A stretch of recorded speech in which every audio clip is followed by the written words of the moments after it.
कविता के बारे में बताऊंगा, कविता के तत्वों के बारे में, कि कविता कैसे लिखी जाती है।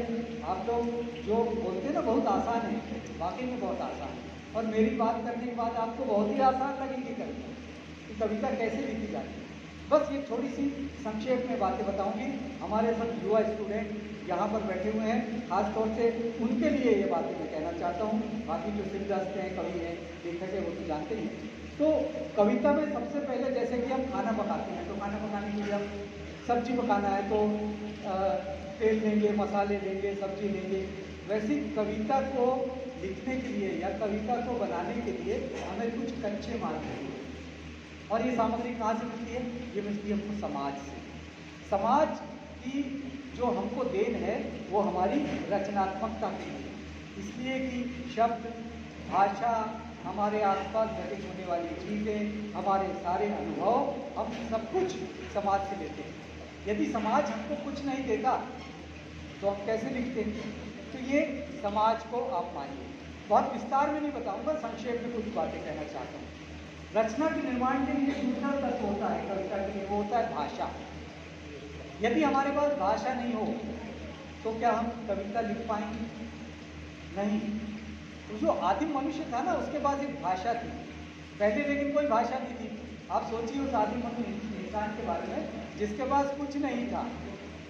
अगर उसको कहना किसी चीज़ को काट दो तो वो क्या करता था? ऐसा करता था। अगर बादल बताना है तो वो ऐसा बताता था। ऐसे कई संकेत थे जो आज भी चलते हैं, और ये संकेत हम बताते हैं। किसी को डर बताना है, किसी को झापड़ मारना, तो आप ऐसा हाथ कर दो, मारो, भले मत उनको चोट लग जाए। पानी पीना है तो हम क्या करते हैं? ऐसा चिल्लू करते हैं। लेकिन जब धीरे धीरे भाषा आई, गाय के रमाने जमीन में रमाना, बकरी मिमियाती है, शेर दहाड़ता है, ये सारे शब्द ऐसे आए। पानी गिरता है टप टप, ये सब ध्वनि से सारे शब्द आए। और फिर उन शब्दों को हमने भाषा में लेना शुरू किया, और वो भाषा हमारी कविता का माध्यम है। अब एक और मज़ेदार चीज़ बताता हूँ आपको कि हम सोचते कैसे हैं।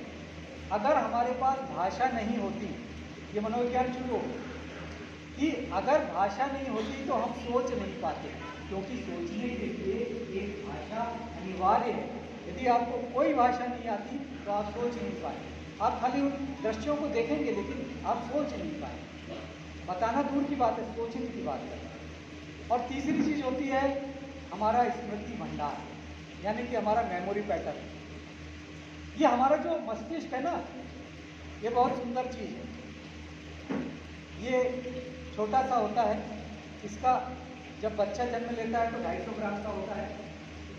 उसके बाद जब बड़ा होता है तो वयस्क होने के बाद एक वयस्क पुरुष का जो होता है वो 1200 ग्राम का होता है, और जो वयस्क स्त्री होती है उसका 1400 ग्राम का होता है। मतलब ये फैक्ट है कि स्त्रियों का जो ब्रेन का साइज होता है वो पुरुषों से ज़्यादा बड़ा होता है। ताली बजा सकते हो आप। तो ये हमारा जो मस्तिष्क है, इस मस्तिष्क में कैसा होता है? भेजा। ये दिख रहा है, ये नहीं, ये जो ऊपर जो खोपड़ी है ये नारियल की जैसी रहती है, और इसके अंदर एक गरी होती है, वो एक मैग्नियस नाम की झिल्ली में लिपटी रहती है। आपको ये बात बता दूं, जो लोग बोलते हैं ना सर दर्द होता है, वो सर दर्द अंदर नहीं होता, क्योंकि अंदर कोई संवेदना नहीं होती, बाहर खोपड़ी में भी नहीं होता। वो जो झिल्ली होती है, जैसे कि मिट्टी के लोंदे को आप प्लास्टिक की झिल्ली में लपेट लो तो कैसा लगेगा, बस वही है। तो उस झिल्ली में जो नर्व्स होती है छोटी छोटी, उनमें दर्द होता है।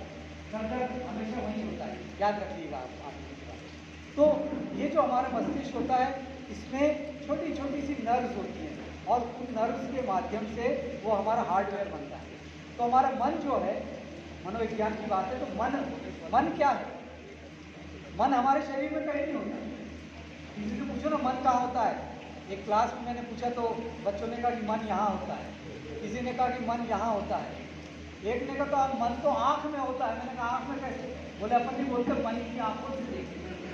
अरे भाई, मन कहीं नहीं होता। What is mind? Mind is nothing but sum of all the functions of the brain. मस्तिष्क के जितने क्रियाकलाप है, सोना, सोचना, बोलना, खाना, पीना, सोना, जितने भी चीज़ें हैं, सूंघना, ये सब का जो क्रियाकलाप है, इनका योग जो है वो मन कहलाता है। कंप्यूटर की भाषा में कहें तो ब्रेन हमारा हार्डवेयर है और मन उसका सॉफ्टवेयर। तो ये मन जो है इसमें स्मृतियाँ होती हैं, ये अवचेतन इसी को कहते हैं, कैलाश की बात करते हैं ना अवचेतन। तो ये अवचेतन में स्मृतियाँ होती हैं।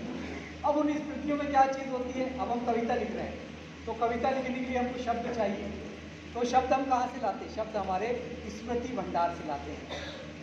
बचपन में जब पहली बार चिड़िया को उड़ते देखा तो माँ ने बताया था, देखो बेटा वो चिड़िया है, वो कौवा है। तो हमने पहली बार चिड़िया कौवा ये सारे के सारे शब्द अपने अवचेतन में दर्ज कर दिए।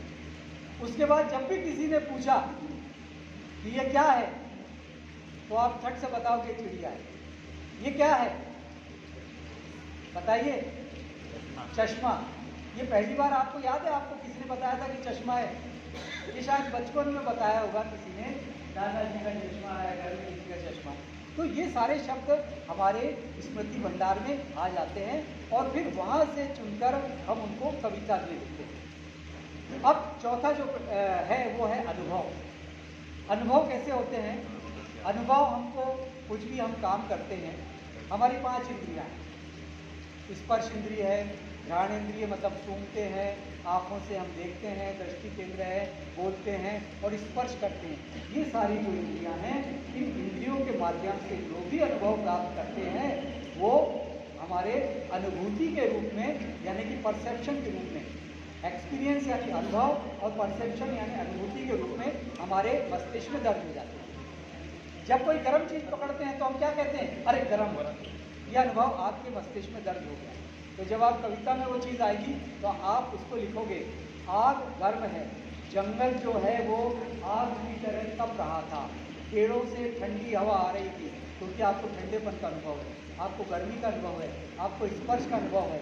ये गाल है, इस गाल पे अगर ऐसा तमाचा मारेंगे तो तमाचा होगा, लेकिन माँ जब प्यार से हाथ फैलाएगी तो वो दुलार होगा, वो स्पर्श है।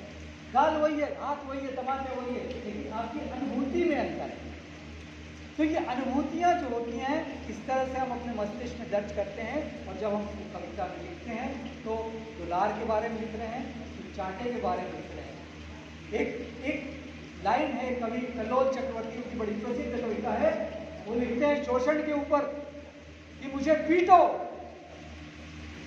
मुझे इस कदर पीटो कि मेरी पीठ पर तुम्हारी चाबुक के निशान आ जाएं और तुम्हारी पिटाई खत्म होने के बाद मैं धारीदार शेर की तरह लिखूं। यानी वो शोषण के खिलाफ लिख रहे हैं। तो ये अनुभव को उन्होंने लिखा, तो इस तरह से ये अनुभव आता है।